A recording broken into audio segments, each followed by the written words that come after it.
आकांक्षा प्रभाकर कलानी। आज मी तुम्हाला लोकमान्य बाळ गंगाधर टिळक यांच्या जयंतीनिमित्त दोन शब्द सांगते।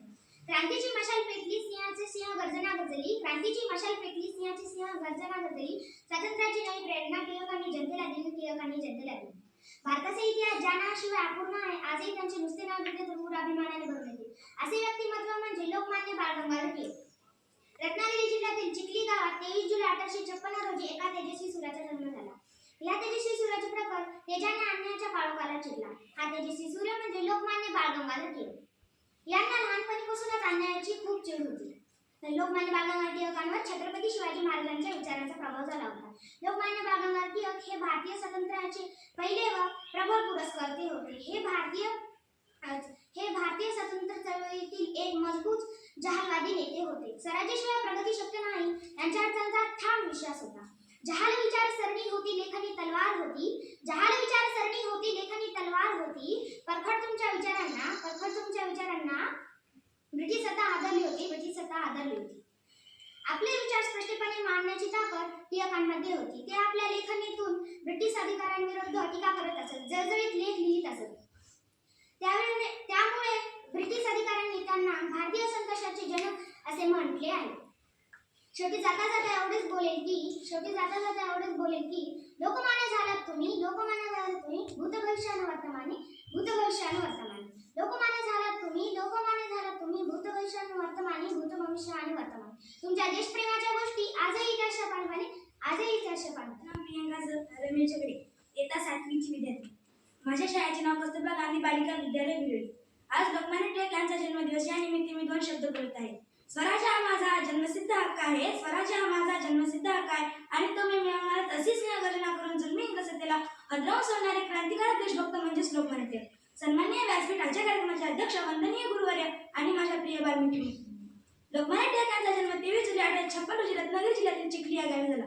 त्यांचे पूर्ण नाव बाळ गंगाधर टिळक असे होते। त्यांच्या वडिलांचे नाव गंगाधर तर आईचे नाव पार्वतीबाई असे होते। इसवी सन 1877 मध्ये पुण्याच्या डेक्कन कॉलेजमधून BA ची पदवी मिळालेले टिळक हे बालपणापासूनच कुशाग्र बुद्धीचे होते। आत्मविश्वास आणि निर्भीडपणा हे गुण त्यांच्या अंगी जन्मातच होते। पुण्यातील डेक्कन एज्युकेशन सोसायटीची निर्मिती करून न्यू इंग्लिश स्कूलची स्थापना केली। अशा या महान मानवाला माझे कोटी कोटी नमस्कार। माझे नाव अनिता दत्ता म्हणजे, माझ्या शाळेचे नाव कस्तुरबा गांधी बालिका विद्यालय विरळी। मी आज तुम्हाला लोकमान्य टिळक यांच्याविषयी दोन शब्द सांगत आहे। थोर महात्मे होऊन गेले चरित्र त्यांचे पहा जरा। आपण त्यांच्या समूहावे बोध सापडे हाच खरा। अन्यायाविरुद्ध गुलामगिरी विरुद्ध पेटून उठून आपली ज्वलंत लेखणी आणि विचाराद्वारे जनतेला स्वराज्याचे बाळकडू पाजणारे, सार्वजनिक उत्सवाच्या माध्यमातून समाजामध्ये एकात्मतेची भावना निर्माण करणारे महान स्वातंत्र्य सेनानी म्हणजे लोकमान्य बाळ गंगाधर टिळक।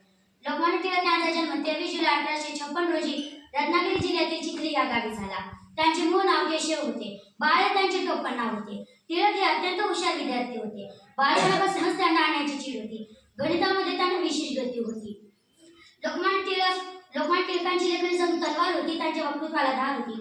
लोकमान्य टिळक हे केवळ कल्पनावादी नव्हते, तर ते मृत्यूसदी राजकारणी होते।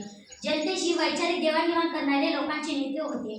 अशा या थोर समाजसुधारकांचा मृत्यू 1 ऑगस्ट 1920 रोजी झाला। अशा या थोर समाजसुधारकाला माझे कोटी कोटी प्रणाम। जातेवेळेस इतकेच बोलते की टिळक म्हणजे ज्ञानमूर्ती, टिळक म्हणजे त्यागमूर्ती, टिळक म्हणजे ज्ञानमूर्ती, टिळक म्हणजे त्यागमूर्ती, टिळक म्हणजे परारीबाणा, टिळक म्हणजे सिंहगर्जना, टिळक म्हणजे सिंहगर्जना। क्रांतीची मशाल पेटली, सिंहाची सिंहगर्जना गरजली। क्रांतीची मशाल पेटली, सिंहाची सिंहगर्जना गरजली। स्वातंत्र्याची नवी प्रेरणा टिळकांनी जनतेला दिली। भारताचा इतिहास ज्ञानाशिवाय अपूर्ण आहे। आजही त्यांचे नुसते नाव घेतले तरी ऊर अभिमानाने भरून येतो। अशी व्यक्तिमत्व म्हणजे लोकमान्य बाळ गंगाधर टिळक। रत्नागिरी जिल्ह्यातील चिखली गावात 23 जुलै 1856 रोजी एका तेजस्वी सूर्याचा जन्म झाला आणि या तेजस्वी सूर्याचे प्रखर तेजाने अन्यायाचा काळ उचलला। हा तेजस्वी सूर्य म्हणजे लोकमान्य बाळ गंगाधर टिळक। हे भारतीय स्वातंत्र्याचे चळवळीचे पहिले नेते ओळखले जातात। टिळकांना लहानपणापासूनच अन्यायाची चीड होती। टिळकांवर छत्रपती शिवाजी महाराजांचे विचारांचा प्रभाव होता। एवढे बोलून मी माझे भाषण संपवते। जाता जाता एवढेच बोलते की लोकमान्य झालात तुम्ही भूत भविष्य आणि वर्तमानी।